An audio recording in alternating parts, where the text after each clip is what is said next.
ഇടുക്കി ഹൈറേഞ്ചിൽ കോഴിയിറച്ചി വില വർദ്ധിക്കുന്നു. അടിമാലി മേഖലയിൽ 170-അടുത്താണ് കോഴി വിലയെങ്കിൽ ഇടുക്കി മേഖലയിൽ 175-ന് മുകളിലേക്കും വില ഉയർന്നിട്ടുണ്ട്. കൊടും ചൂടിൽ കോഴികൾ ചാകുന്നത് ഫാമുകളെ ബാധിച്ചിട്ടുണ്ടെന്നും ഇതാണ് വില ഉയരാൻ കാരണമെന്നുമാണ് ഫാം ഉടമകളും വ്യാപാരികളും പറയുന്നത്. പെരുന്നാളും വിഷുവും എത്തിയതോടെ പിടികൊടുക്കാതെ കുതിക്കുകയാണ് ഇറച്ചിക്കോഴിയുടെ വില. ദിവസവും കോഴിയിറച്ചിക്ക് വില വർദ്ധിക്കുന്ന സാഹചര്യമുണ്ട്.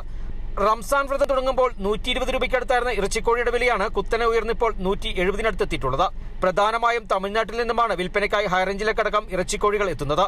ആവശ്യം കൂടുതലുള്ള സമയമായതിനാൽ മൊത്തവിതരണക്കാർ വില കുത്തനെ കൂട്ടുകയാണ് ചെയ്തിട്ടുള്ളതെന്ന് ആക്ഷേപം ഉയരുന്നുണ്ട്. കേരളത്തിലെ ചില ഫാമുകളിൽ നിന്നും വിൽപ്പനയ്ക്കായി വ്യാപാരികൾ കോഴികൾ വാങ്ങുന്നുണ്ട്.